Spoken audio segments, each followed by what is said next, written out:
হাসিনা পালিয়েছে, ওর বিচারপতি পালিয়েছে, মামলার আয়ু পালিয়েছে, সাক্ষীরা পালিয়েছে, তাহলে এটিএম আজহারুল ইসলাম এখনো কেন জেলখানায় আছে? এটা তো বিবেকে মেনে নেয় না। কথা বলেন না কেন? আমরা চাই আজহার সাহেবকে পরশুদিন বৃহস্পতিবারে ওনার আবার আরেকটা ডেট আছে, এই ডেটে যেন আর কোনো বাঙালিকে হাইকোর্ট দেখানো না হয়। আমরা এই মাজলুম মানুষটার মুক্তি চাই। আপনারা চান না?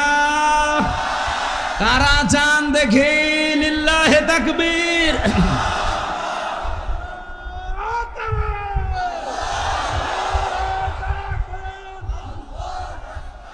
না, আমরা কারো পক্ষে বিপক্ষে, আপনি যদি মনে করেন যে উনি পক্ষে বলছে বিপক্ষে, না, উনি একজন মাজলুম মানুষ। ওনার সাক্ষী দেখেছে কেউ 6 কিলোমিটার দূরে, কেউ 3.5 কিলোমিটার, কেউ 3 কিলোমিটার। ও কি দিয়ে দেখলো? আর এই বানোয়াট একটা বিষয়ের ওপরে ওনাকে আপনি এতদিন 13 বছর রেখেছেন, এই তো একটা জুলুম। কথা বলেন না কেন? এরপরে যদি আবার জুলুম করা হয়, লোকটা নড়তে পারে না। আমি তো 3 বছর ছিলাম তার পাশে। ফাঁসির কন্ডেম সেলের ভেতরে একটা মানুষের খায়েশ পূরণ করার জন্য তাদের উপর অত্যাচার আমার উপরও করেছে 3 বছর। আমার মনে হয় এতদিনও যদি টিকে থাকতো তো এতদিনও আমরা বাইরের জগৎ দেখতে পারতাম না, এতদিনও ওই মামার বাড়ি থাকা লাগবে। এই জন্য যাদেরকে বের করে দিয়েছে এই আগস্টের 5 তারিখের পরে কেউ যেন না থাকে।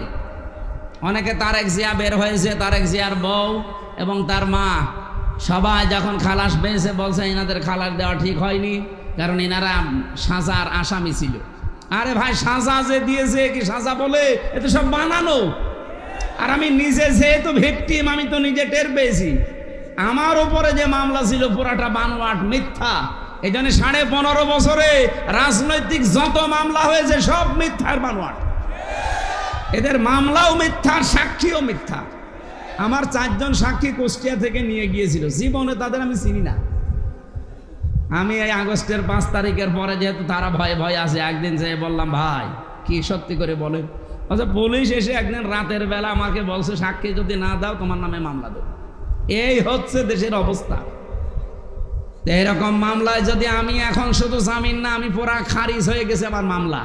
আমারটা যেমন আমি ন্যায় বিচার পেয়েছি, আমি চাই আজহার সাহেব ন্যায় বিচার পাবে বৃহস্পতিবারে। কেউ কোনো তালবাহানা করলে, বিবেক যদি আপনার কাজে না লাগে, এমন ভুল সিদ্ধান্ত চেপে বসবে না দেশের ওপরে, শেষে সামাল দিতে পারবেন না। কারণ দেওয়ালে পিঠ থেকে গেলে তখন আর দিকটা ঠিক থাকে না। এই কথা বলেন না কেন? কত মানুষ এখন খুশি আছে। আপনি কার খুশির জন্য এগুলো করছেন? অনেকে করছে, আমরা জানি। এই জন্য আমরা কোনো বিবেক বহির্ভূত কাজ করতে চাই না। আজকে ঢাকায় দেখলাম বিভিন্ন জায়গায় মেয়েরা সাইনবোর্ড নিয়ে দাঁড়িয়ে আছে, আমাদের যৌন অধিকার নিশ্চিত করতে হবে। এই যে নারী কমিশনে যারা আছে, এই মানুষগুলো একে মহিলা বলা যায়? আমার মনে হয় এ মহিলাও না, এ পুরুষও না, এ হিজড়া হবে। নাইতে এরকম কথা লেখে কি করি? 318 পৃষ্ঠা আমি পড়েছি ওদের ওই কমিশনের পুরা বইটা। সবগুলো ইসলাম বিরোধী এবং ইসলামের বিপক্ষে একেবারে ডাইরেক্ট অ্যাকশন নিয়েছে। তার ভেতরে অন্যতম স্বামী আর স্ত্রী। এরা যদি 2 জন সংসার করার, স্বামী বলে আমি এখন সংসার করতে চাই, স্ত্রী বলে যদি না আমার এখন মন নেই, এরপরও যদি স্বামী সংসার করে, স্ত্রী যদি মামলা দেয়, তাহলে ধর্ষণ মামলা হবে। আর ধর্ষণ মামলা হলে সাক্ষী লাগবে না। স্বামী স্ত্রীর ঘরের ব্যাপারটা কি সাক্ষী কেউ দেবে? তা কি পাবেন কোথায়? হয় আপনি ইউটিউবারদের ওখানে সেট করে রাখবেন, এক কথা বলছে না, তাছাড়া সাক্ষী আপনি পাবেন কোথায়? আর বিচারক যে রায় দেবে, ওকে আন্দাজে তো রায় দিতে পারবে না, সাক্ষী লাগবে না। আর ওই জিনিসকে দেখেছে কে সাক্ষী দিতে যাবে বলেন? সুতরাং এইরকম নীতিমালা যারা তৈরি করেছে, এ কি সুস্থ না অসুস্থ? আমার মনে হয় এদেরকে আর বাইরে রাখা ঠিক হবে না, তাহলে এই সমাজের ক্ষতি হবে। এদেরকে পাঠানো লাগবে পাবনায়। আরো জোরে বলেন। জেলখানা দেওয়ার দরকার নেই, পাবনায় পাঠিয়ে দেন, ও থাক, ছাতা থাক। কয়েকদিন আগে পাবনায় গিয়েছিলাম, যে দেখলাম পাগল বেশি নেই, সব ভালো হয়ে চলে গেছে। এখন এদেরকে পাঠানো দরকার। ওরা পয়েন্টটা লিখেছে দ্বিতীয়টায়, যে শরীর আমার, সিদ্ধান্ত আমার। জেনা ব্যভিচারের ব্যবসা খুলে বসতেছে। শরীর আপনার মানে আপনার শরীর কে দিয়েছে? আপনার বাবা মা দিয়েছে আপনার শরীর। আপনার বাবা আর মার দায়িত্ব ছিল শুধু বিছানায় থাকা। এই শরীরটা আমার আল্লাহ নিজে বানিয়েছেন। সূরা নূরের ভেতরে আছে, সূরা কি মুমিনুনের ভেতরে আল্লাহ পয়েন্ট আকারে দিয়েছেন যে তোরে কি করে বানালাম আমি। সুম্মা খালাকনান নুতফাতা আলাকাতান ফাখালাকনাল আলাকাতা মুদগাতান ফাখালাকনাল মুদগাতা ইযামা ইলা আখিরি আয়া। আল্লাহ একে সিরিয়াল আকারে দিয়েছেন, আমি নুতফা এর আকারে, এরপরে আমি এটা মদগা, এরপরে আলাক, এরপরে রক্ত গোশত চর্বি চামড়া দিয়ে একটা ছাউনি দিয়ে বাচ্চার আকার দিয়ে ছেলে না মেয়ে হবে সে সিদ্ধান্ত দিয়ে মায়ের পেট থেকে আস্তে করে বের করে নিয়ে আসি। আল্লাহু আখরাজাকুম মিন বুতুনি উম্মাহাতিকুম লা তা'লামুনা শাইআ। এই আয়াতগুলো পর্যালোচনা করলে দেখা যায় পুরাটা দায়িত্ব আমার আল্লাহ পালন করেছে, বাকি শুধু সিস্টেমটা আমার আল্লাহ, যেহেতু মার বাবার কাছ থেকে শুধু সিস্টেমটা একটু। তাছাড়া আল্লাহ নিজেও আমাদেরকে বানিয়ে বানিয়ে আকাশ থেকে ফেলতে পারতো না? পারতো না? আমাদের আদি পিতাকে ফেলে নাই, কথা বলেন না কেন? আদি মাতাকে ফেলে নাই। তাদেরকে যদি আল্লাহ ফেলতে পারে, এমনকি বাবা ছাড়াও আল্লাহ বানাতে পারে হযরত ঈসাকে, প্রমাণ তো দুনিয়ায় আছে। সুতরাং যারা এই পয়েন্ট লিখেছেন আপনারা কিন্তু স্বাভাবিক নেই। আমার মনে হয় তারা মেয়াদ উত্তীর্ণ গাঁজা খায়। মেয়াদ আলা গাঁজা খেলে তো এত নিছেন আমার কথা না, দেহ আমার সিদ্ধান্ত আমার। আবার এক মহিলা লিখেছে ব্যানারে যে আমার চামড়া আমি দেব। ওরে শয়তান, এগুলো কি মানুষের কাতারে পড়ে? তৃতীয় নাম্বারে পয়েন্টে ওরা লিখেছে যে যৌনকর্মী যারা তাদেরকে শ্রমিকের মর্যাদা দেওয়া লাগবে। আমার এই পয়েন্টটা পড়ার পরে মনে হচ্ছিল, আল্লাহ যদি বাংলাদেশে কোনো ডাকাত বলে ইউনূস সাহেব আমাদেরকেও কিন্তু মর্যাদা দেওয়া লাগবে শ্রমিকের, কারণ আমাদেরও কষ্ট কম হয় না। ডাকাতি করা কত কঠিন, গাছ কেটে কাঁধে নিয়ে রাস্তায় ফেলে গাড়ি দাঁড় করিয়ে এত বড় ছুরি সামনে নিয়ে দাঁড়ানো লাগে। এখন বলছে না কেন? আমি তো নিজে দেখেছি, কয়বার ডাকাতের হাতে পড়লাম। একবার পড়েছিলাম সাতক্ষীরায়, বিশাল এক গাছ কেটে ৮-৯ জন কাঁধে করে রাস্তার মাঝে দিয়ে গাড়ি থেমে গেল, সবার পেছনে পেছনে বড় বড় ছুরি। আমি তো কাজ খুলে দেওয়ার পরে দেখি মুখ বের করে কয়েকজন মুখ বাঁধা। আমার টাকা পয়সা চা, আমি আগেই বের করে বলছি নেন। বলছো হুজুর আপনার টাকাও নেব, আল্লাহ মাফ করবে। আরে শয়তান, এত কষ্ট করছে আর বলছে আপনার টাকাও নেব, আল্লাহ মাফ করবে। তাই আপনার কষ্ট হচ্ছে না যে কত বড় গাছ, আপনার ঘাম ঝরছে কপাল দিয়ে। এখন ওরা যদি কালকে থেকে আওয়াজ তোলে যে ডাকাতি করতে কম কষ্ট না, আমাদের শ্রমিকের মর্যাদা দেওয়া লাগবে, এ পর্যন্ত থাকলেও কিছু বলতাম না। কিন্তু সমস্যা হয়ে দাঁড়াবে, কারণ এই শব্দটা পুরা হাদিসের বিরুদ্ধে, কোরআনের বিরুদ্ধে। আপনি দেখেন সূরা কসসের ভেতরে আছে, মুসা আলাইহিস সালামকে যেদিন শুআয়ব আলাইহিস সালাম উনি শ্রমিক হিসাবে নিয়োগ দেবেন, ওনার মেয়েদের ওই যে কুয়া থেকে পানি তুলে দিয়েছিলেন, কুয়া থেকে ওই বিশাল কুয়া থেকে পানি তুলে নেওয়ার সময় ওনার ঘাম ঝরছিল। মেয়ে দুইটা গিয়ে বলেছে, বাবা এরকম একটা শক্তিশালী এবং বিশ্বস্ত, আমিন বলা হয় কোরআনে আছে আমিন, এরকম একটা বিশ্বস্ত শ্রমিক পেয়েছি, আপনি যদি নিতে চান তো উপকার হবে, তার শরীরে শক্তি আছে। আমরা দেখেছি 4-5 জন রাখাল মিলে যে ঢাকনা সরাতে পারে না কুয়ার, অথচ ওই লোকটা দেখলাম 1 হাত দিয়ে কুয়ার ঢাকনা সরিয়েছে। শ্রম দিলে মানুষের শরীর থেকে ঘাম ঝরে, এই ঘামের মর্যাদা এত বেশি। আল্লাহর নবী জানিয়েছেন আল কাসিবু হাবিবুল্লাহ, যারা কাজ করে খায় নিজের হাতে, ঘাম ঝরায় শরীর থেকে, এরা আর সাধারণ মানুষ থাকে না, এরা আল্লাহর বন্ধু। আর সেইটাকে আপনি কোথায় মিলাচ্ছেন বলেন? যে আপনি সেটাকে আজকে যারা দেহ ব্যবসা করে খায়, যারা পতিতা, যারা জেনা ব্যভিচারের একেবারে বাজার খুলে বসেছে। বাংলাদেশে এখন 1 লাখ মাত্র পতিতা আছে সারা বাংলাদেশ মিলে, সরকারি জরিপ। এই মানুষগুলোকে আমরা চাই, তাদের যদি সত্যি মর্যাদা দিতে চান, ডক্টর মোহাম্মদ ইউনূস একটা আলাদা বিভাগ খোলেন, খুলে তাদেরকে পুনর্বাসনের ব্যবস্থা করেন। এক কথা বলছেন না কেন? কত ধনী মানুষের টাকা ব্যাংকে পড়ে আছে, ছাতা পড়ে যাচ্ছে, ও জানেই না কত টাকা আছে। ওই টাকাগুলোর কাছ থেকে নেন। মাত্র 1 লাখ যৌনকর্মী, এদের কর্মসংস্থান তৈরি করেন, দরকার হয় ওদের আলাদা আলাদা বিয়ের ব্যবস্থা করেন। এরপরে এই মানুষগুলোকে সেলাই মেশিন কিনে দেন, 2টা গরু কিনে দেন, 5টা ছাগল কিনে দেন। এই সমস্ত কাজ কারবারে নেই। ওনারা শ্রমিকের মর্যাদা দিতে চায়। যেই কয়জন কমিশনে আছে সবগুলো তিলক পরা আর টিপ পরা, এগুলো সব ওই স্বৈরাচারের দোসর, ওই খুনি হাসিনার দোসর। এই 15.5 বছরে সব ওদের পক্ষে কথা বলতো, এখন হঠাৎ করে সুর পাল্টিয়েছে। আপনি সুর পাল্টান আর রং পাল্টান, কোরআনের বিরুদ্ধে আপনি অবস্থান নিয়েছেন।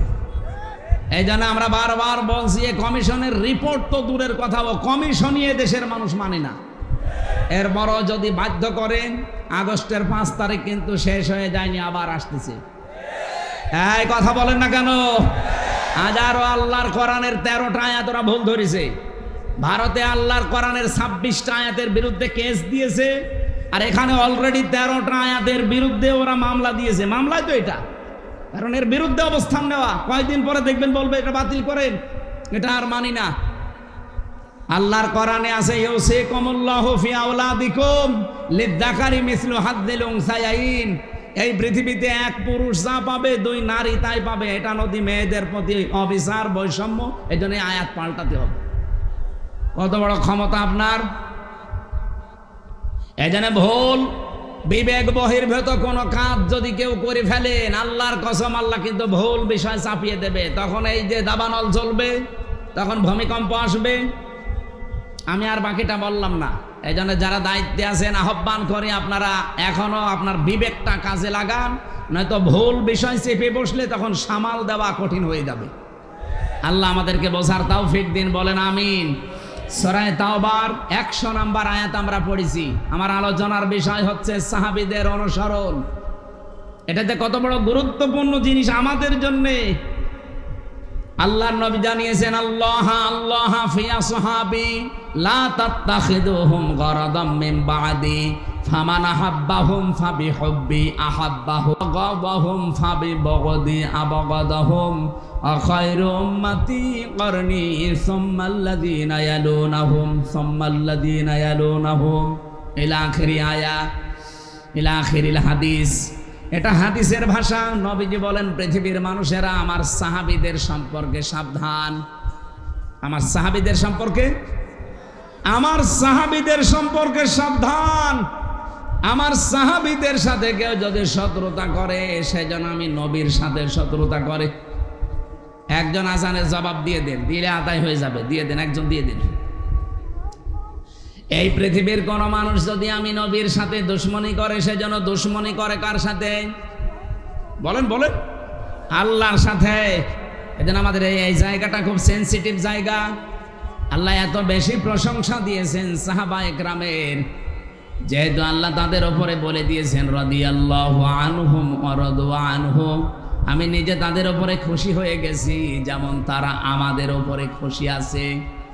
সুতরাং তাদের পথ অনুসরণ, অনুকরণ করলেই আল্লাহকে সন্তুষ্ট এবং রাজি খুশি করা যাবে বলে আমরা কোরআন থেকে তথ্য পেয়েছি।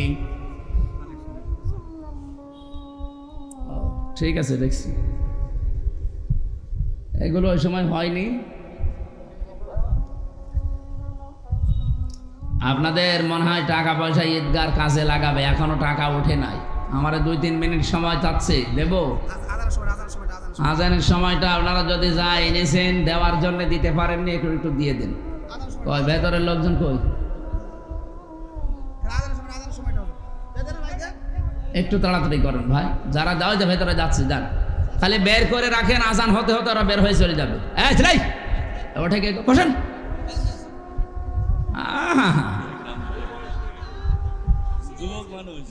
যাক যাক, ওর আবার বিয়ে হয়েছে। এখানে হাজার হাজার মেয়ের বাপ বসে আছে আরও চলে যাচ্ছে। যাক, ওর জীবনে যেন বিয়ে আর না হয়। 1-1.5 ঘন্টা বসে থাকতে পারে না, বিয়ে দিলেও সংসার টেকবে না। এই যে দাম্পত্য জীবনের কলহ এবং তার সমাধান, পুরুষের এবং নারীদের দুইটা শ্রেণীরই সমস্যা আছে আমাদের কম বেশি। আজকে এসে নোয়াখালী থেকে এক লোক এসেছে আপনাদের এখানে তালাকের মাসলা নিতে। তালাকের মাসলা দুইটা আছে, তো ইমামদের মতামত আমি দুইটাই বলেছি, আপনি যেটা মানবেন মানেন। এই জন্য তালাক কেন হয়, স্ত্রীদের কারণে মানুষ কেন জেলখানায় থাকছে এখন এই যে 3 বছর, আমার মনে হয় 100 জনের 60-70 জন শুধু বোর কারণে জেল খাটতেছে। এই জন্য মেয়ে লোক থেকে খুব সাবধানে থাকবেন। পারতপক্ষে কোনো মেয়ে লোকের সাথে মোবাইলে কথা বলতে যাবেন না।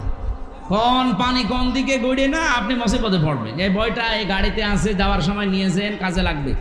120 পৃষ্ঠা আছে এর ভেতরে। আর একটা আদর্শ নারী আছে। যেখানে দাঁড়িয়ে আছেন দ্রুত ভিতরে ঢোকেন, 2 মিনিট সময় আজান হলে শেষ হয়ে যাবে। ভাইরা আপনারা 150 স্বেচ্ছাসেবক কেন আছেন, 150 জনের মাঠে ঢুকে যান। সাদিকুল ইসলাম স্বপন ভাই, সদস্য সচিব, পারিলা ইউনিয়ন স্বেচ্ছাসেবক দল। এটা উজির পুকুর নাকি?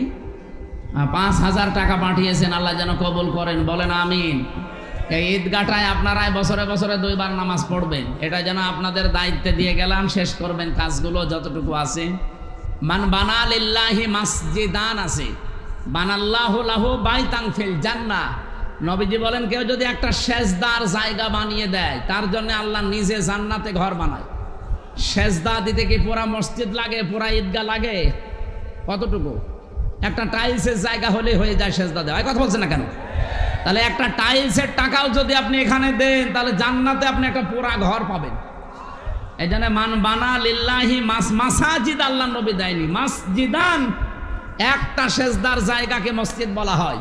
সুতরাং এতটুকু একটা জায়গার দাম বা এই জায়গা সংস্কার করার জন্য যতটুকু যা লাগে, আপনি যদি একটা টাইলসের দামও দেন, জান্নাতে একটা ঘরের মালিক হয়ে যাবেন ইনশাআল্লাহ। বানাল্লাহু লাহু বাইতান ফিল জান্নাহ, আল্লাহ নিজে বলেন আমি ঘর বানাবো। সামর্থ্য থাকলে অবশ্যই দেবেন। যে যা গিয়েছেন ভেতর থেকে বের হয়ে যান, যান। সাহাবা একরামের মর্যাদা আকাশচম্বী। তারকা দেখতে পান, তারকার চাইতে সাহাবা একরামের মর্যাদা আল্লাহর কাছে অনেক বেশি। তারা হেদায়াত প্রাপ্ত প্রত্যেকেই, আর প্রত্যেকেই জান্নাতি। আমরা বলি যে 10 জন সাহাবী আশারায়ে মুবাশশারা, কে বলিস আপনাকে? খালি ওই 10 জনই জান্নাতি, আর বাকি যে লক্ষ লক্ষ সাহাবী এরা জান্নাত যাবে না? বলেন, ওই 10 জন সাহাবীর ভেতরে খাদিজাতুল কুবরার নাম আছে? বলেন না কেন? আয়েশার নাম আছে, ফাতেমার নাম আছে, তারা জান্নাতি না? ফাতেমা জান্নাতের নেত্রী হবে, সমস্ত মহিলাদের সর্দার। হযরতে আয়েশা সিদ্দিকা রাদিয়াল্লাহু তাআলা আনহা, হযরতে কি খাদিজাতুল কুবরা, তাকে আল্লাহ নিজে জান্নাত বানিয়ে দুনিয়ায় পাঠিয়ে সুসংবাদ দিয়েছেন এবং আল্লাহ নিজে তাকে সালাম দিয়েছেন। এই পৃথিবীতে একজনই মহিলা যে আল্লাহর সালাম পেয়েছে এবং জান্নাতে অলরেডি ঘর পেয়েছে জীবিত অবস্থায়। অথচ খাদিজা জীবনে একটা ওয়াক্ত নামাজ পড়েনি, এক ওয়াক্ত নামাজ পড়েনি, একটা রোজা রাখেনি, জীবনে একদিনের জন্য পর্দায় থাকেনি। বলেন, তার পুরা জীবন আমি পড়ে দেখেছি, জীবনে কোনোদিন তিনি পর্দায় ছিলেন না। নামাজ পড়লেন না, রোজা রাখলেন না, হজ করলেন না, যাকাতও দেননি, পর্দায়ও নেই। অথচ আল্লাহ সালাম দিয়েছে, জান্নাতে ঘর বানিয়ে পাঠিয়েছে। একটাই কারণ উনি ইন্তেকালের পরে এই বিধানগুলো নাজিল হয়, এই জন্য উনি মানতে পারেন না। কিন্তু আল্লাহ তাকে খুশি হয়ে সালাম দিলেন কেন? জান্নাতে ঘর বানিয়ে সুসংবাদ পাঠালেন কেন? তার পুরা জীবন পড়ে দেখবেন, জীবনে 1 সেকেন্ডের জন্যও কোনোদিন স্বামীর মনে উনি দুঃখ দেন। এরকম মহিলা তো এখন ঘরে ঘরে। এখানে একজন স্বামী হাত তুলতে পারবেন যে জীবনে কোনোদিন আমার বউ 1 সেকেন্ডের জন্য আমাকে দুঃখ দেয়নি, কষ্ট দেয়নি? বলেন তো এরকম একজন? মিথ্যা কথা বললে আপনার খবর আছে ভাই। আপনি দুঃখ পাননি নাকি বউ খুশি করার জন্য মনে করছেন যে না বলে ফেলি, বউ তো নেই? না, আমি হাসির জন্য বলি নাই ভাই, আমি হাদিস বললাম। দেখেন, এই যে হাজার হাজার স্বামী আমরা মা বোনেরা যারা এসেছেন, আমি জানি না আপনারা আছেন কিনা। আপনি চিন্তা করেন, আপনি নামাজ পড়েন, রোজা রাখেন, কালো বোরকা পরেন, নফল রোজাও রাখেন, একটা স্বামী হাত তুলতে পারলো না। আমিও পারিনি। আমি আন্দাজে মিথ্যা কথা বলবো কেন? আমি দুঃখ পেয়েছি, এই জন্য আমি পারিনি। এখানে আমার একটা স্বামীও পেলাম না। মা বোনেরা, জান্নাত যাওয়া কিন্তু কঠিন হয়ে যাবে। আর এখন যদি ওরা বলে হুজুর ওয়াজটা একটু উল্টিয়ে করেন তো, যে একটা স্বামী একটু হাত তুলুক তো, জীবনে স্ত্রীর মনে দুঃখ দেয়নি। না বাবা শাহজালাল, এখানে হবে না হালাল। না, আমাদের চরিত্র আমরা কন্ট্রোল করব। স্ত্রীর গায়ে যারা হাত তোলে, এর মতো ইতড় মানুষ দুনিয়ায় নেই।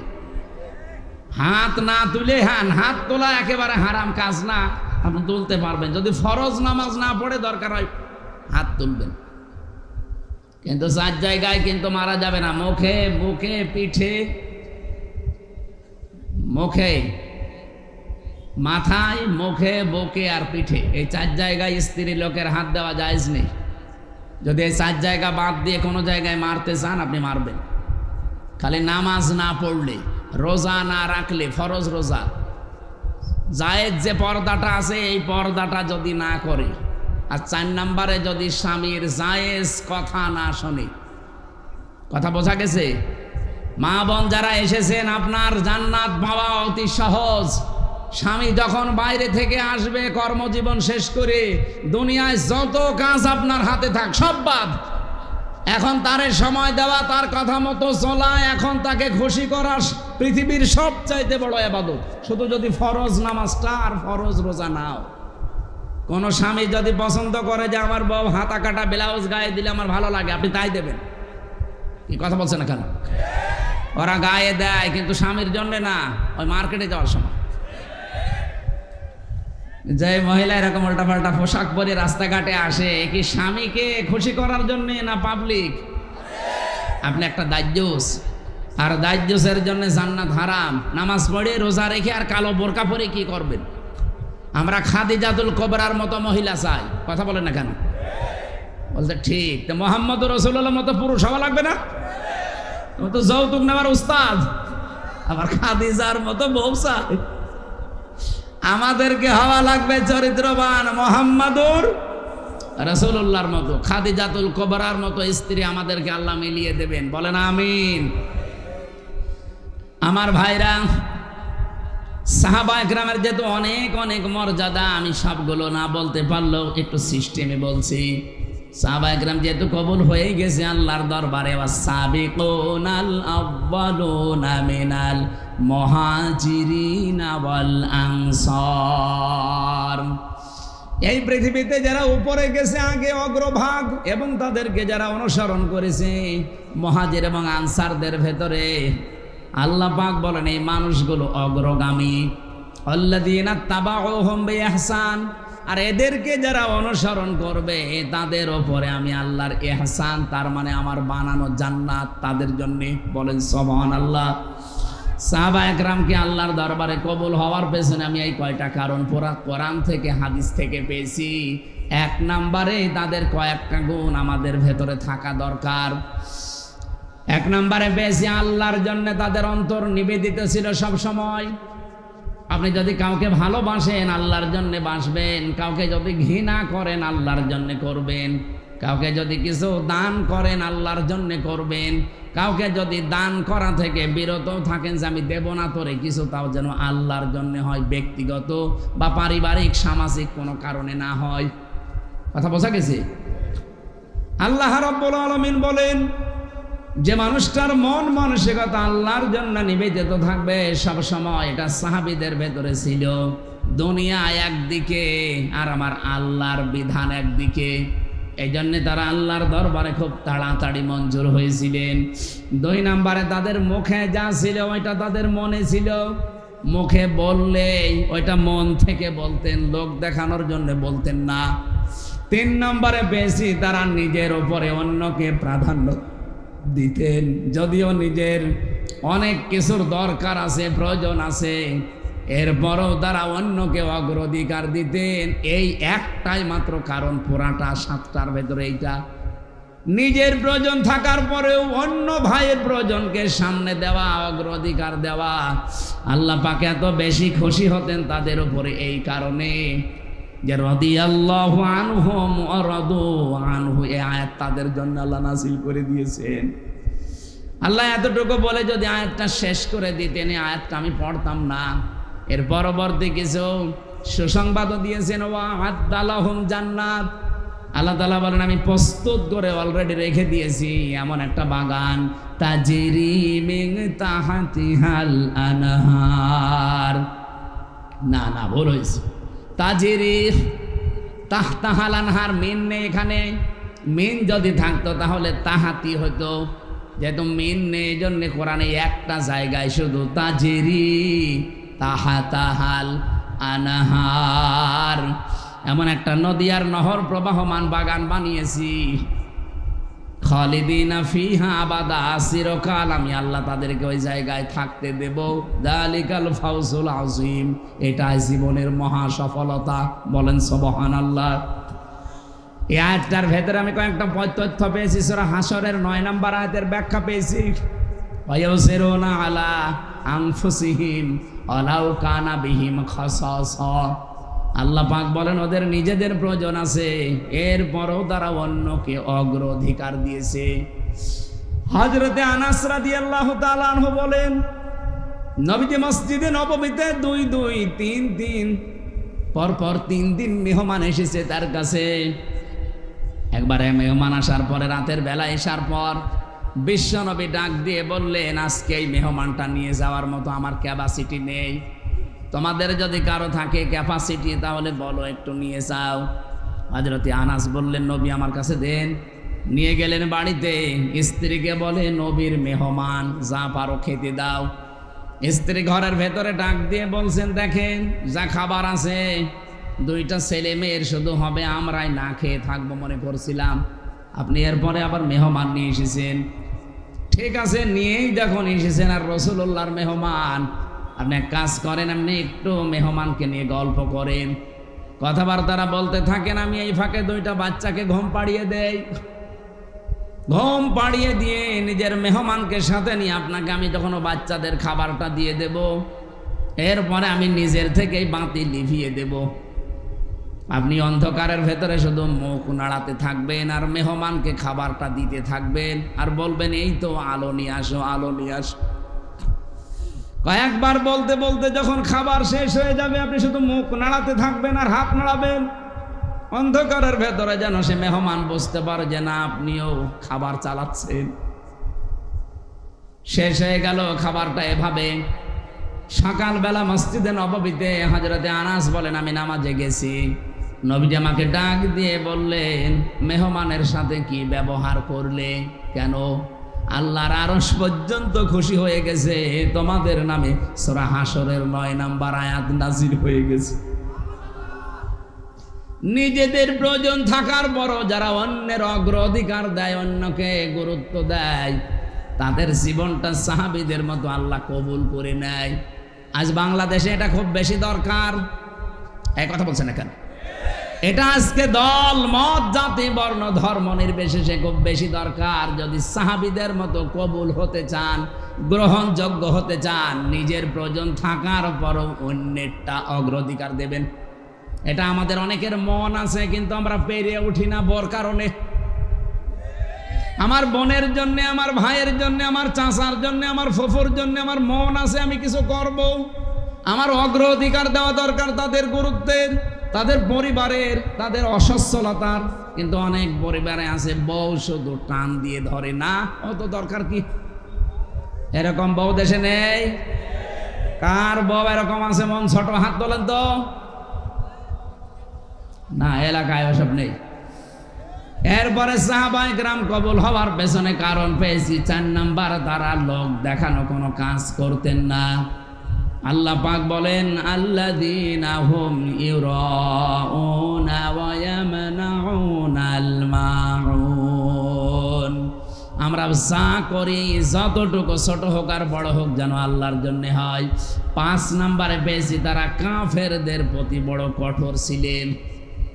এটা সূরা ফাতিহার 29 নাম্বার আয়াতে তথ্যটা পাবেন। মুহাম্মাদুর রাসূলুল্লাহ ওয়াল্লাযীনা মাআহু আশিদ্দাউ আলাল কুফফার। সাহাবায়ে কেরাম আল্লাহর দরবারে কবুল হয়েছিলেন, তার 5 নম্বরে কারণ ছিল তারা কাফেরদের প্রতি বড় কঠোর এবং ভয়ঙ্কর ছিলেন।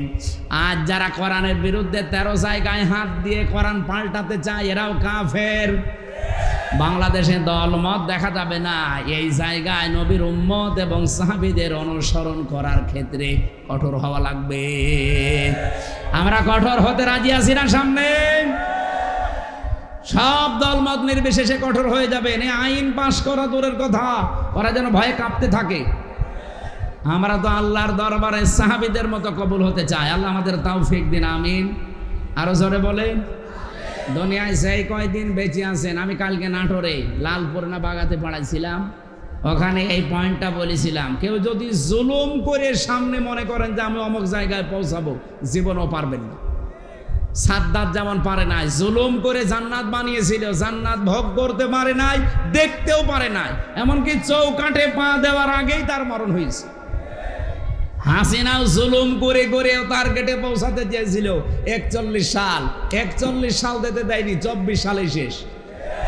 এই জন্য আগামীতে যারা চেয়ারে বসবেন, যদি জুলুমের মাধ্যমে বা জুলুম করেন কারো সাথে, আল্লাহর কসম, ইত্তাকি দাওয়াতাল মাজলুম ফাইন্নাহা লাইসা বাইনাহু ওয়া বাইনাল্লাহি হিজাব। মজলুমের বরদোয়া থেকে বেঁচে থাকবা, কারণ মজলুমের বরদোয়া আর আল্লাহর মাঝে কোনো হেজাব পর্দা থাকে না। এজন্য আগামীতে আমি সতর্ক করছি, যারা আসবেন যেন জুলুম করবেন না। জুলুম করে যদি জনগণকে দাবিয়ে রেখে মনে করেন আমি অমুক টার্গেটে পৌঁছাবো একেবারে 41 সাল, আপনার 5 বছর পরে দেখবেন বাড়ি ঘর শ্মশান হয়ে গেছে। এই শ্মশান হয়েছে এটা দেখানো লাগবে। 32 নম্বরের দিকে তাকান, 33 হয়ে গেছে। ফেব্রুয়ারির 5 তারিখে আযাবুল বুলডোজার নাজিল হয়ে সব শেষ। হ্যাঁ, মর্যাদার সম্মান আল্লাহ নিজের জন্য, রাসূলের জন্য, আর ঈমানদার যারা তাদের জন্য। আলিল্লাহিল ইজ্জাতু ওয়া লিরাসূলিহি ওয়া লিল মুমিনিনা ওয়ালাকিন্নাল মুনাফিকিনা লা ইয়ালামুন। ইজ্জত, সম্মান, মর্যাদা আমি আল্লাহ এটা রেখেছি, নির্ধারিত করে দিয়েছে আমার নিজের জন্য, আমার রাসূলুল্লাহর জন্য। আর 2 নম্বরে, 3 নম্বরে যারা পৃথিবীতে ঈমান আনে তাদের জন্য। সুতরাং যাদের ঈমান আছে এদের মর্যাদা যেন আল্লাহ আরো বাড়িয়ে দেয়। ঈমানে যাদের ভেজাল আছে এটা যেন ভেজাল মুক্ত হয়। ভেজাল ঈমানদার দেশে নেই, আছে। এখন অনেক মানুষ কিন্তু ধরা পড়ে যাবে, যেহেতু আমরা সম্মান কামনা করেছি শুধু দুনিয়া না, উভয় জগতে। ইমানদারদের ভেতরে আমরা এমনও ইমানদার আছি শুধু এই জগৎ বিশ্বাস করি, আর একটা যে জগৎ আছে ওটার বিশ্বাস আমাদের অনেকের নেই। তাই আমি উভয় জগতের সম্মান কামনা করি, তো দোয়া কবুল হবে না। দোয়া কবুল হওয়ার জন্য সিস্টেম লাগে।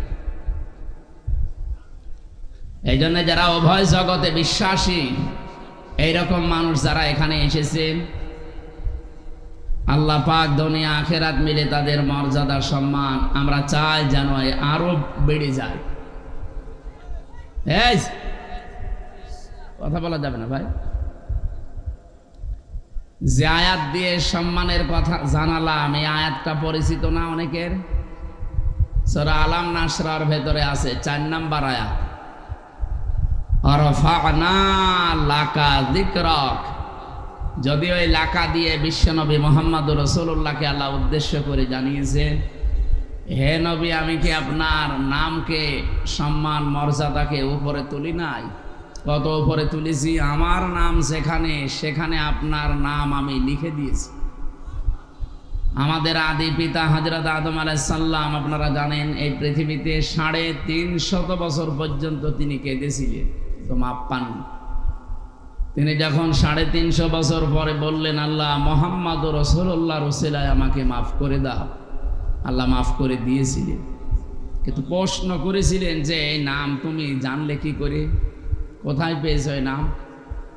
হযরত আদম বলেছিলেন, আল্লাহ যেদিন জান্নাত থেকে তুমি আমাকে বের করে দাও, আমি জান্নাত থেকে বিদায় নেওয়ার সময় জান্নাতের মেন গেটের ওপরে তোমার নামের পরে এই নামটা লেখা ছিল, আমি দেখেছিলাম, লা ইলাহা ইল্লাল্লাহু মুহাম্মাদুর রাসূলুল্লাহ। আমি মনে করলাম যে এই নামটা দামি নাম হবে, অবশ্যই তোমার নিকটবর্তী কেউ হবে, নয়তো তোমার নামের পাশে নামটা থাকতো না। আল্লাহ ওই দিন তার মর্যাদা জানিয়েছিলেন যে এটা তোমারই সন্তান হবে। এটা পৃথিবীর শ্রেষ্ঠ মানুষদের একজন। قد جاءكم من الله نور وكتاب مبين। এই আয়াত দিয়ে অনেক মানুষ দলিল দিতে যায় নবীজি নূরের তৈরি ছিল এই দিকে। এখান থেকে কয়েকটা শিক্ষা আমরা বের করতে পারি। বলেন তো, আল্লাহ জিজ্ঞাসা করার জবাব দিলেন কি? যে এই লোকটার ওসিলা দিয়ে যে তুমি মাপ চাইলে, এই লোকটাকে তুমি এখনো জানো না, লোকটা তোমার সন্তান, এ দুনিয়াতে তোমার পরে যাবে। কি বুঝলেন এখান থেকে? আদম আলাইহিস সালাম উনি কি জিন ছিলেন না ফেরেশতা ছিলেন? মানুষ। বলেন না কেন? আরো জোরে বলেন। আর মানুষ আল্লাহকে দিয়ে বানিয়েছে এটা আমরা সবাই জানি। কোরআনে কারিমে আল্লাহ বহুবার এই তথ্য দিয়েছেন, ইন্নী খালিকুম বাশারাম মিন তিন, অবশ্যই আমি মানুষ বানিয়েছি মাটি থেকে। সুতরাং সরাসরি আমরা আয়াত থেকে যারা সূরা সুয়াদের ভেতরে পাবেন, 23 নম্বর পারা 16 নম্বর পৃষ্ঠা 5 নম্বর লাইনে আছে, 71 নম্বর আয়াত সম্ভবত। আল্লাহ তাআলা জানিয়েছেন অবশ্যই আমি, এটা শেষের অংশে আছে, আবার প্রথমে খুঁজলে পাবেন না, শেষের দিকে আছে, ইন্নী খালিকুম বাশারাম মিন তিন, অবশ্যই আমি বানিয়েছি মানুষ মিন তিন, মাটি থেকে। এখানে যেহেতু আদম আলাইহিস সালাম উদ্দেশ্য, এই জন্য পৃথিবীতে একটা মানুষকে আল্লাহ শুধু বানিয়েছেন মাটি দিয়ে, আমাদের আদি পিতা যিনি। তাছাড়া দুনিয়ায় আর কাউকে আল্লাহ সরাসরি মাটি দিয়ে বানাননি, বানিয়েছেন মাটির নির্যাস দিয়ে। আর মাটি বানিয়েছেন কমপক্ষে 10টা জিনিস দিয়ে। আপনি মাটি গবেষণা হয় যেখানে সেখানে মাটি নিয়ে যাবেন, দেখবেন 10টা জিনিস ওরা বের করে দেবে। অক্সিজেন দেবে, আয়রন দেবে, সিলিকন দেবে, এরকম অ্যালুমিনিয়াম দিবে, ম্যাগনেসিয়াম দেবে, পটাশিয়াম দেবে, এরকম 10টা জিনিস আমরা পাই। তাহলে এখান থেকে বুঝলাম পৃথিবীতে একমাত্র মাটি দিয়ে বানিয়েছে আদম নবীকে। আমাদের এই জন্যে আদি পিতা বা একেবারে প্রথম বাবার নাম জিজ্ঞাসা করলে কি বলা হয়? এ পর্যন্ত বুঝেছেন কিনা বলেন? আমাদের আদি পিতা প্রথম বাবার নাম কি? বলেন বলেন। আল্লাহ যে ওনাকে বললেন, হে আদম, যার নাম নিয়ে ক্ষমা চাইলে আমি ক্ষমা করে দিলাম, ওইটা তোমার সন্তান হবে এবং তোমার পরবর্তীতে যাবে। আমার প্রশ্ন হচ্ছে, বাবা যদি মাটির তৈরি হয়, ছেলে হবে আগুনের।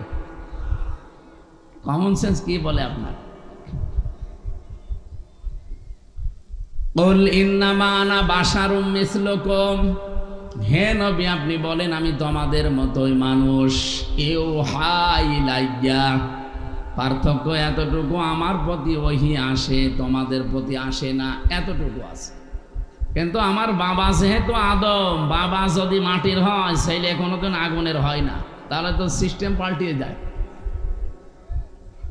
প্রথম এই কথা থেকে এই তথ্য নেওয়ার পরেও কিছু মানুষ, আমি যে আয়াত পড়লাম, কদ জাআকুম মিনাল্লাহি নূরুন ওয়া কিতাবুম মুবিন, এই আয়াত দিয়ে দলিল দিতে যায়। বিশেষ করে এটা চট্টগ্রাম বিভাগে, সিলেট বিভাগে এগুলো তারা যারা গরম সুন্নি, ঠান্ডা সুন্নি, এরা এই আয়াতটা নিয়ে আসতে চায়। আপনি যদি একটু কোরআন শরীফ বুঝে পড়েন, চিন্তা ভাবনা নিয়ে পড়েন, তাহলে এই প্রশ্নের উত্তর কিন্তু এই আয়াতে আছে। আল্লাহ বলেন অবশ্যই আমার পক্ষ থেকে তোমাদের কাছে এসেছে একটা নূর, স্পষ্ট কিতাব। আল্লাহ শব্দ দিলেন 2টা, অর্থ দিলেন একটা। অবশ্যই আমার পক্ষ থেকে তোমাদের কাছে একটা কিতাব এসেছে স্পষ্ট। এটা নূর নাম দিলেন, নূর দেওয়ার পরে তিনি ব্যাখ্যা করলেন যে নূরটা হচ্ছে স্পষ্ট। এখন আমরা এখানে তাফসীর করতে গিয়ে অনেকে হয়তো ভুল করি, অথবা জেনে শুনে কোনো দিকে ডাইভার্ট হয়ে যায়, নিজেদের বিভিন্ন জিনিসকে এর উপরে চাপিয়ে দেওয়ার জন্য বলা হয় যে এখানে নূর মানে মুহাম্মাদুর রাসূলুল্লাহ, আর কিতাবুম মুবিন মানে কোরআন শরীফ। না, এই জিনিস দুইটাই এক, তার প্রমাণ পরের আয়াতে আল্লাহ নিজে দিয়েছেন। এটা সূরা মায়েদার 15 নম্বর আয়াত, এর পরের আয়াতে দেখেন দুইটা জিনিস যে এক, তার প্রমাণ আল্লাহ দিচ্ছেন।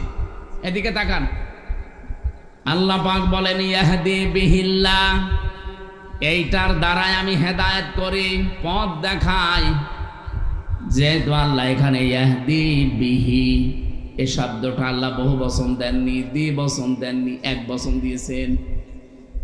মুফাসসিরিন ইকরাম আমি যত তাফসীর পড়েছি সব মুফাসসির এই বিহি দিয়ে ওই আগের দুইটা নাম একটা জিনিস এইটাই বুঝিয়েছেন। আল্লাহ বলেন আমার পক্ষ থেকে অবশ্যই তোমাদের কাছে নূর যাবে, স্পষ্ট কিতাব যাবে। তাহলে নূরও যা, স্পষ্ট কিতাবও তা, তার নাম কোরআন শরীফ। তার নাম কি বলেন বলেন? এতটুকু শেষ করেননি আল্লাহ, এ পর্যন্ত বললে আমাদের বিভ্রান্ত হওয়ার সম্ভাবনা থাকতো। এই জন্য আল্লাহ ব্যাখ্যা করছেন ইয়াহদি বিহিল্লাহ। এখানে ফাইল কর্তা সরাসরি আল্লাহ নিজে। আল্লাহ বলেন আমি এইটার দ্বারাই হেদায়েত করি। আর আমরা সবাই জানি পৃথিবীতে হেদায়েত দেওয়ার একচ্ছত্র মালিকানা কোরআনের, না মানে আল্লাহর মানে কি? আল্লাহর কথাই তো কোরআন। এই পৃথিবীতে কোরআনকে আল্লাহ হেদায়েত দেওয়ার মতো ক্ষমতা দিয়েছেন, তাছাড়া আর কাউকে দেয়নি। এমনকি নবীজির হাতে আল্লাহ হেদায়েত ছেড়ে দেয়নি। যদি থাকতো নবী নিজের চাচাকে দিত। শুধুমাত্র হেদায়েত দেওয়ার ক্ষমতা আছে কার? আরে কোরআন শরীফ কার?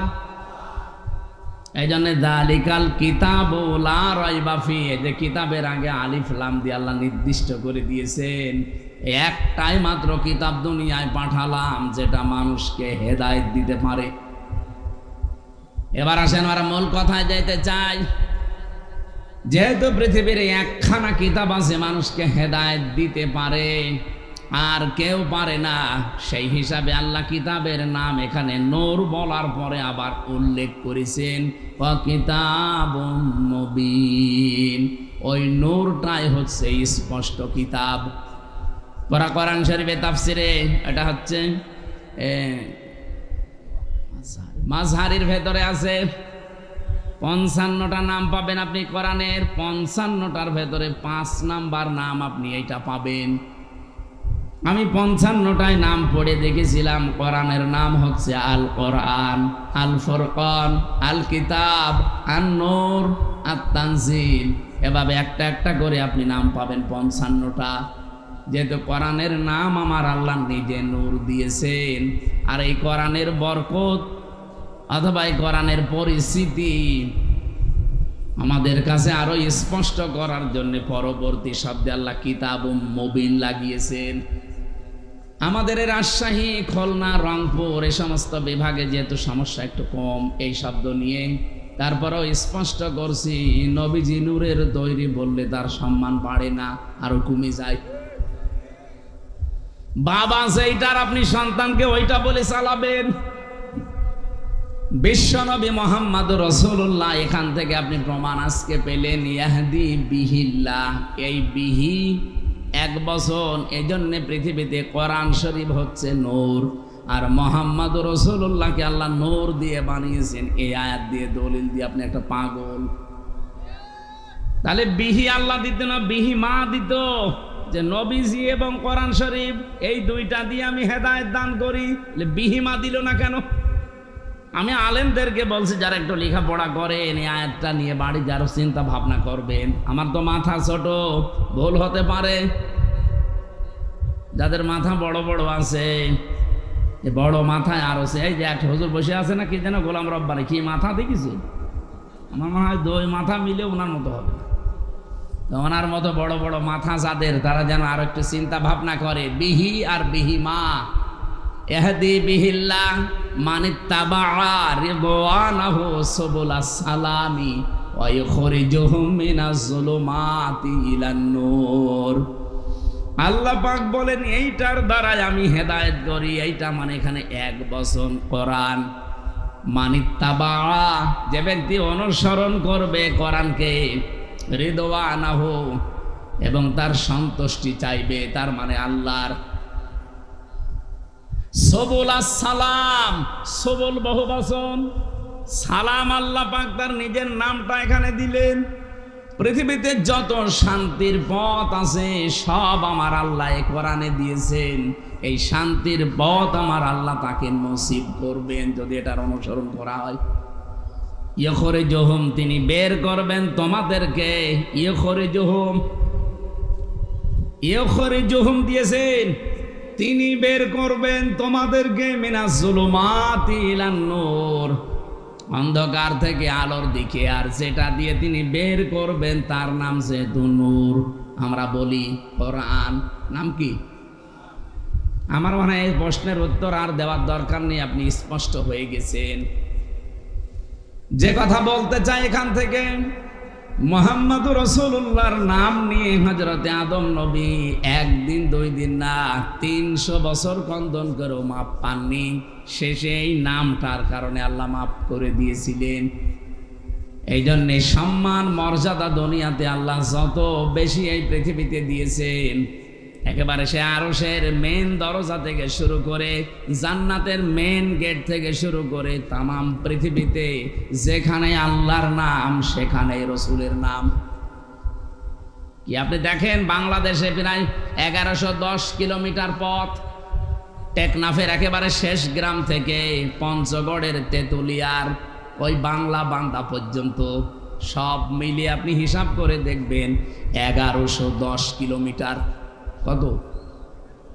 1110 কিলোমিটারের ভেতরে শুধু বাংলাদেশের এরিয়ায় আমি হিসাব করে দেখেছি কম পক্ষে 13 মিনিট 4 সেকেন্ড একাধারে আজান হয়। আমার একটু কষ্ট হয়ে যাচ্ছে।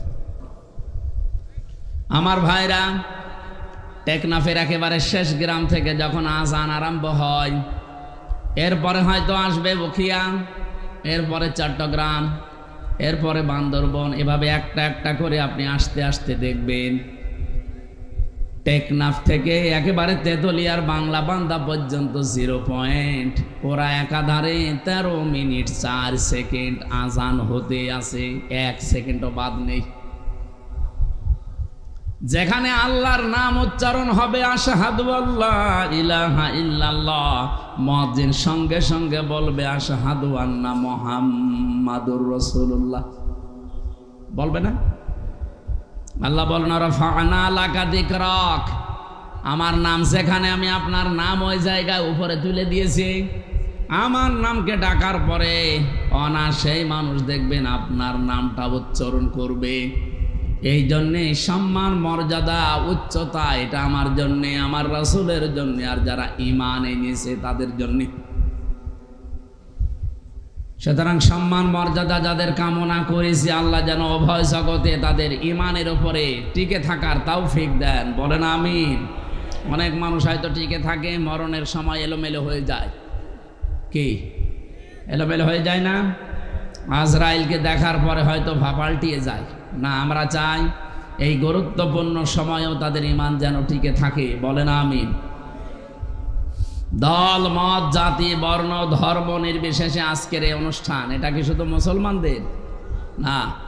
হাদা বায়ানুল লিন্নাস হুদাল লিন্নাস, মানুষ বদবাচ্চা আমরা যারা বিবেচিত সবার জন্য আল্লাহ আজকের এই অনুষ্ঠানটা কবুল করেছেন। কারণ আমরা মানুষ, কোরআন শরীফ যেহেতু সবার জন্য, যারা মানুষ তাদের জন্য। শুধু মুসলমান যারা দাবি করে কোরআন কি শুধু তাদের? অন্যান্য ধর্মে যারা আছে তারা হয়তো তাদের ধর্মীয় গ্রন্থ পুরোহিত ঠাকুর এবং তাদের ধর্মগুরু যারা, তারা খাড়া কেউ পড়তে পারে না। কোরআন শরীফ আল্লাহ ওইভাবে দেয়নি। এই জন্যে বাংলাদেশে আজ 54 বছর এখনো পর্যন্ত কোনো দাঙ্গা হয়নি। কারণ কোরআন আমরা মনে করি এটা মুসলমানদের জন্য না, এটা সবার জন্য। আর বিশ্বের অন্যান্য দেশে, বিভিন্ন দেশে আমরা দেখি এখনো দাঙ্গা চলছে। অলরেডি ভারতে দাঙ্গা আরম্ভ হয়ে গেছে। কারণ ওদের যে ধর্মীয় গ্রন্থ, ওদের গুরু ঠাকুর পুরোহিত ছাড়া কেউ পড়তে পারে না। ওরা আমাদেরকে সবক দেয়, সারা বিশ্বের মোড়লদেরকে শোনায় যে আমাদের দেশে নাকি সাম্প্রদায়িক সম্প্রীতি নেই। এই পৃথিবীতে একটাই দেশ যেখানে রোজা আর পূজা পাশাপাশি হয়। এক কথা বলেন না কেন? আপনি ভারতে হতে পারে না, হতে পারা কি গরু জবাই করলে তাকে জবাই করে ফেলছে। এই পৃথিবীর 4-6 জন মানুষের নাম আছে নিকৃষ্ট মানুষের তালিকায়, তার ভেতরে এই মোদির নাম আছে। কারণ এই লোকটা পৃথিবীতে নিকৃষ্ট হওয়ার পেছনে কিছু কারণ আছে। কয়েকদিন আগে আপনারা দেখেছেন গোবিন্দ পরামানিক, বাংলাদেশের একজন হিন্দু মহাজোটের মহাসচিব গোবিন্দ চন্দ্র পরামানিক, এই লোকটা জানিয়েছে যে তামাম দুনিয়ার হিন্দুদেরকে আমি আহ্বান জানাচ্ছি যে এই মাতাল মোদিকে থামান। একটা মাতাল, এই মাতালি করে যা আরম্ভ করেছে কিছুদিন পরে পৃথিবীতে বসবাসের অযোগ্য হয়ে পড়বে। আপনি কি মনে করছেন দাঙ্গা শুধু ভারতে থাকবে? বাতাস বাংলাদেশে ঢুকলো বলি, কারণ বাতাস ঢুকতে তো আর কোনো কিছু বাধা প্রাপ্ত হয় না, ও কাটা তার পার হয়ে চলে আসবে। এই জন্য আমরা চাচ্ছি এই মাতাল লোকটা যেন থেমে যায়। যদি থামতে না চায়, ওকে থামানোর ব্যবস্থা করা দরকার। বিশ্বের 257টা দেশ, সবাইকে আহ্বান জানাই, কে কোন ধর্ম মানেন ওটা আপনার ব্যাপার, কিন্তু আমরা চাই এই লোকটাকে, এবং ইসরায়েলের এই আর এক কোলাঙ্গার আছে ওর দোস্ত, এই লোকটাকেও যেন থামানো হয়। এদের এই ভুল সিদ্ধান্তগুলোর কারণে আগামীর পৃথিবী বসবাসের অযোগ্য হয়ে পড়ছে। আজকে ইসরায়েলে যে ভূমিকম্প হয়েছে আপনি দেখেছেন, এই লোকটার, এই নেতানিয়াহুর মানামি এই লোকটার শুধু একটা অবৈধ চিন্তা ভাবনার কারণে। 1500 বছর আগে সূরা ইউনূসের 100 নম্বর আয়াতের ভেতরে শেষের দিকে পাবেন এটা, আল্লাহ আমার এইটাই জানিয়েছেন, ওয়া ইয়াজআলুর রিজসা আলাল্লাযীনা লা ইয়াকিলুন। এই পৃথিবীতে কেউ যদি ভুল সিদ্ধান্ত নেয়, কেউ যদি তার বিবেকটা কাজে না লাগায়, তাহলে ভুল সিদ্ধান্ত আল্লাহ তার উপরে চাপিয়ে দেয়। নেতানিয়াহু নামে এই লোকটা, পৃথিবীর এই নিকৃষ্ট মানুষটা, নরেন্দ্র মোদী নামে এই পৃথিবীর নিকৃষ্ট মানুষটা, এবং আমার দেশে যিনি পালিয়েছেন ওইটাও, এগুলোর ভুল সিদ্ধান্ত নেওয়ার কারণে এদের বিবেকটা কাজে লাগে নাই। এই জন্য আল্লাহ তাদের ওপরে ভুল বিষয়গুলো চাপিয়ে দিয়েছিলেন। ওয়ায়াজআলুর রিজসা আলাল্লাযীনা লা ইয়াকিলুন। যারা তাদের বিবেক, বুদ্ধি, কমন সেন্স কাজে লাগায় না, তখন আল্লাহ তার উপরে ভুল বিষয়গুলো চাপিয়ে দেয়। এটা চাপিয়ে আপনি আজকে কি করলেন? ইসরায়েলের যে দাবানল জ্বলছে, 108টা থেকে 112টার নাম শুনলাম আমরা। এত বড় বড় উন্নত মেশিন তারা সেট করেছে, পানি দিচ্ছে, স্প্রে দিচ্ছে, ঔষধ দিচ্ছে, কিন্তু যত দেয় আগুন তত জ্বলে।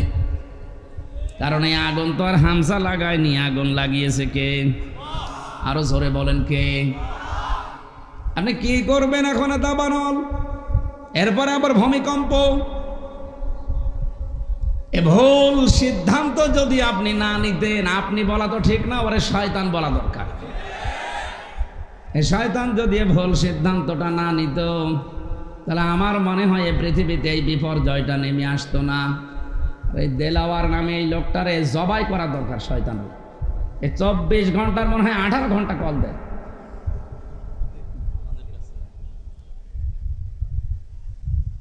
কোনো কমন সেন্স না আছে কি আল্লাহ জানে। ও যেন মরে যায় আজকে। কি বলবো বলেন তো? একটা লোক যদি 520 বার কল দেয়, তাও একদিনে, আমি কি মানুষ না? আমার বউ পর্যন্ত বিরক্ত এই লোকটার উপর। কি গো, কি এর কি কোনো কাজ কর্ম নেই? আমি ওর বাড়ি কুমিল্লা, আমি ওই লাইনে আগে যাই, ওরে আমি 2 হাত দিয়ে চড়াবো। শয়তান সময় সুযোগ মতো দেবে না, কাজ নেই কাম নেই, যখন তখন আন্দাজে খালি দিতে আছে। আর মেসেজ লেখে খুব জরুরি কথা আছে হুজুর, ধরে কি কেমন আছেন একটা কথা। আমার মনে হয় যে এখনই চড় দিই।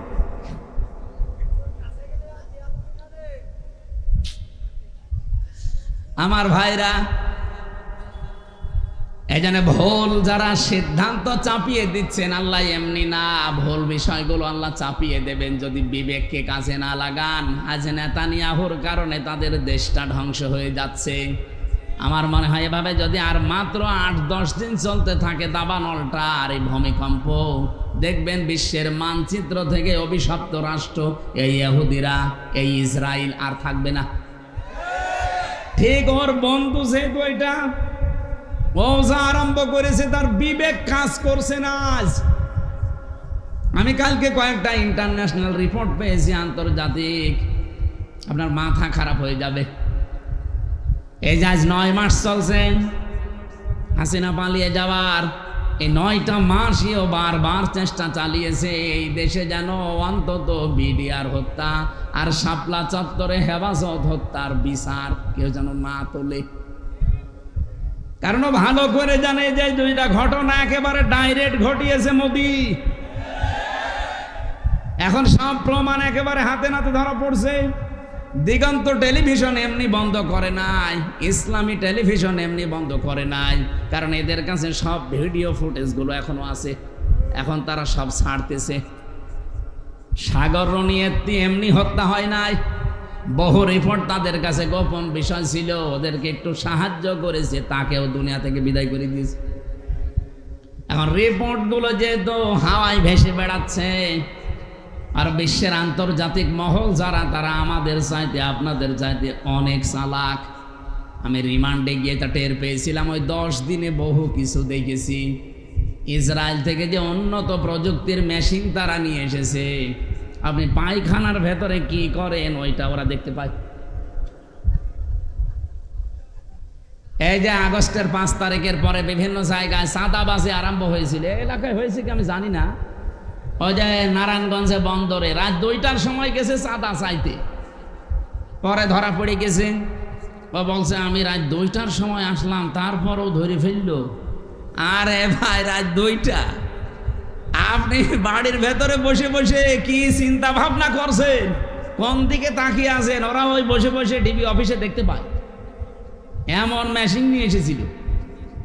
আমারে ধরা পড়ার পরের দিন 20 সালের শেষের দিকে, 21 সালে তো আমারে ধরেছে।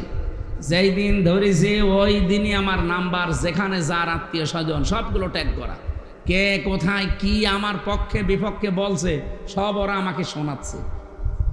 আশ্চর্য কি গো, আমরা যে বাটন মোবাইলে কথা বলি, এই বাটন মোবাইলে কথা বলার ওদের সামনে কথা বলা একই। আপনারা যারা বলেন সতর্ক থাকবেন, এমন কোনো কথা বলবেন না শেষে ওই যে টাকলা মোরাদের মতো যদি 6 মিনিট একটু ফাঁস হয়ে যায় না, আপনার বাবা শাহজালাল সব হালাল হয়ে যাবে। এজন্য কথা বলার সময় এই যে যারা পরকীয়া প্রেম করে, তুমি আমি, আমি তুমি, আমি তুমি, তুমি আমি, হ্যাঁ মনে করছে কেউ জানে না, কেউ জানে না, মানে ওরা সব দেখতে পাচ্ছে যে আপনি কার বর্ষাতে লাইনে আছেন। এই জন্য মিথ্যা কথা বলবেন না। এখানে কারা লাইনে আছেন হাত তোলেন তো, ওই যে একজন। ঠিক আছে, আপনি লাইন চালান, আপনাকে কয়েকদিন পরে দেখা হবে কার সাথে আপনার লাইন আছে। হোয়াটসঅ্যাপ অনেকে বলে এটা নিরাপদ, কে বলেছে আপনাকে? হোয়াটসঅ্যাপে কথা বললে ওরা দেখতে পাচ্ছে। এ বাংলাদেশে নিরাপদ হওয়ার মতো কোনো এখন অ্যাপস আর নেই। সে যেটাই বলেন, মেসেঞ্জার বলেন, ইমো তো আরো ঘরের ভেতরে। ওই ইমোতে কথা বলা আর ওদের সামনে বসে বসে বলা একই। হোয়াটসঅ্যাপটা এটা সবাইকে ওরা ট্যাগ করে না, যাদের টার্গেট করে তাদের। এই যে এই ভুল সিদ্ধান্ত নেওয়ার কারণে বিবেকটা কাজে লাগছে না, এই কারণে আজকে যে বিপর্যয় নেমে আসবে, এই দাঙ্গা তৈরি হওয়ার কারণে শুধু কি মুসলমান মরবে, হিন্দু মরবে না? এক কথা বলেন না কেন? ওখানে যদি মনে করেন মুসলমান আছে 30 কোটি, হিন্দু আসে 100 কোটি, এই কারণে আপনি মুসলমান 10 জন মেরে ফেললেন, হিন্দু 2 জন মরিস। বাংলাদেশে আমরা 92 জন মুসলমান 100 জনের, বাকি 4 জন হিন্দু, অন্যান্য জাতি মিলে আর 4 জন। ওখানে যদি 2 জন মুসলমান মরে, এখানে 5 জন মরবে না? হ্যাঁ, সব সাফা হয়ে যাবে। এই জন্যই তো আমরা জানাচ্ছি যে এই মাতালটাকে থামান। এই মাতালের মাতলামি করার কারণে পৃথিবীর ক্ষতি হয়ে যাচ্ছে। আগামীতে আমার মনে হয় এ পৃথিবী বসবাসের অযোগ্য হয়ে যাবে। বসবাস যে করবেন সেরকম পরিস্থিতি আর পাবেন না। ওই চাচা এরশাদ মরার আগে যা বলেছিল ওইটা দেখতে পাবেন, যে ঘর থেকে বের হলে খুন আর ঘরে থাকলে গুম হয়ে যাবে। আল্লাহ আমাদের হেফাজত করুন, বলেন আমিন। আমি এখান থেকে এই দুইটা দেশের নাম বলার পরে একটা বিষয়ে সিদ্ধান্ত নিতে চাচ্ছি, আপনারা একমত হবেন কিনা আমি জানি না। বাংলাদেশে যিনি দায়িত্বে আছেন প্রফেসর ডক্টর মোহাম্মদ ইউনুস, দুইটা নবীর নাম নিয়ে বসে আছেন, মোহাম্মদ আর ইউনুস। দুই নবীর নাম আপনার। আমরা চাই আপনার বিবেক আপনি কাজে লাগাবেন। বিবেক বহির্ভূত কোন কাজ যদি এই দেশে আপনি থাকতে চালু হয়ে যায় তাহলে আল্লাহ কিন্তু ভুল সিদ্ধান্ত চাপিয়ে দেবে। হাসিনা পালিয়েছে, ওর বিচারপতি পালিয়েছে, মামলার আয়ু পালিয়েছে, সাক্ষীরা পালিয়েছে, তাহলে এটিএম আজহারুল ইসলাম এখনো কেন জেলখানায় আছে? এটা তো বিবেকে মেনে নেয় না। কথা বলেন না কেন? আমরা চাই আজহার সাহেবকে পরশুদিন বৃহস্পতিবারে ওনার আবার আরেকটা ডেট আছে, এই ডেটে যেন আর কোনো বাঙালিকে হাইকোর্ট দেখানো না হয়। আমরা এই মাসলুম মানুষটার মুক্তি চাই। আপনারা চান না? কারা চান দেখি? লিল্লাহে তাকবীর।